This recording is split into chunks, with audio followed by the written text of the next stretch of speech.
Video games are a part of our world. Research shows links between ADHD and video games, but one doesn't cause the other.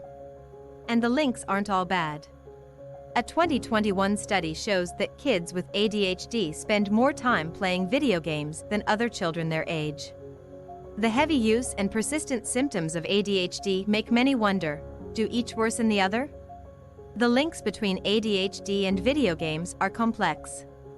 A 2021 study additionally found that the severity of video game compulsion paralleled the severity of ADHD symptoms, impulsivity, inattention, and hyperactivity. The more intense the symptoms, the greater the likelihood of compulsive behaviors. The authors clarified that ADHD doesn't appear to cause video game addiction, but ADHD should be seen as a contributing factor to gaming disorder. It's not all bad news for those with ADHD and their parents or caretakers. A 2015 study highlighted video games as a potential diagnostic and treatment tool. Older research from 2002 found that playing video games can improve spatial visualization ability, social skills, language skills, math skills, and reading. There's growing research into the potential benefits of playing video games and their potential as treatment tools. Do video games cause ADHD? In short, no. ADHD is a neurological condition caused by genetics. If you have a parent or sibling with ADHD, you're significantly more likely to be diagnosed with ADHD. There are strong ties between ADHD and video games.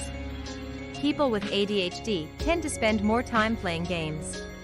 Those with more intense symptoms tend to play more often.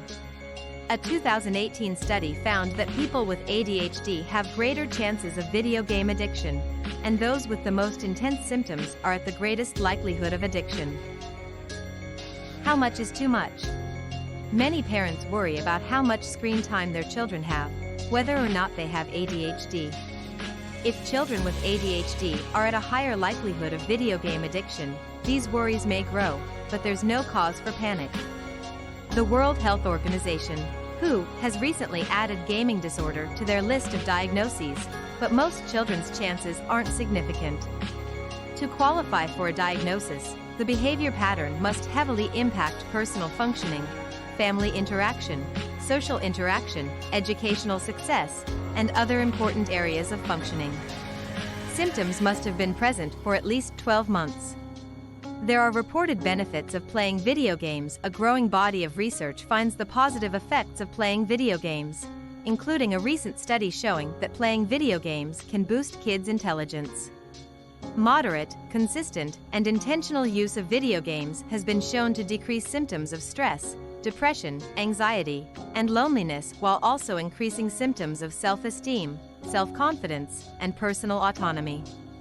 Dr. Scott Collins, a professor in psychiatry and behavioral sciences at Duke University, and co-author of the study, which was done in collaboration with 20 U.S. research institutions, said, "Studies to assess whether the video game therapy works specifically, to see if it improves attention, and the video game did just that."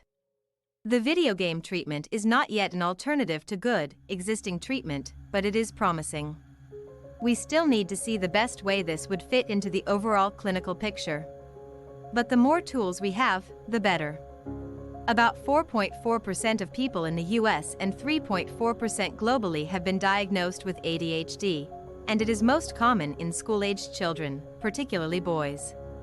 The typical treatment for ADHD includes medication and therapeutic components, such as cognitive behavioral therapy.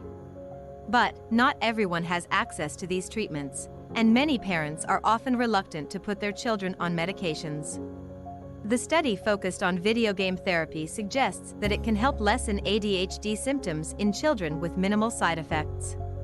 Researchers developed a video game designed to improve attention in children by creating multitasking challenges adapted to their individual skill sets.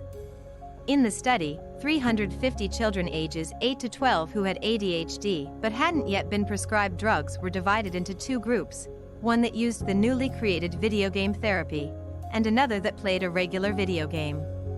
The children in each group spent 4 weeks playing their assigned game for 25 minutes per day, 5 days per week.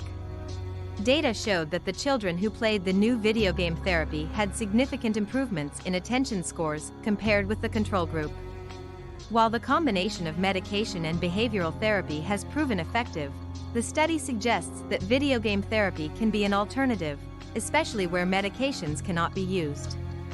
As Dr. Neha Chaudhary, a child and adolescent psychiatrist at Massachusetts General Hospital and Harvard Medical School, explains, this study shows promise for digital interventions. While they may not be replacements for medications, they certainly might augment clinical care in a new way. With child psychiatrists in short supply, these tools might be helpful for kids to use in the interim while waiting to get plugged into mental health care.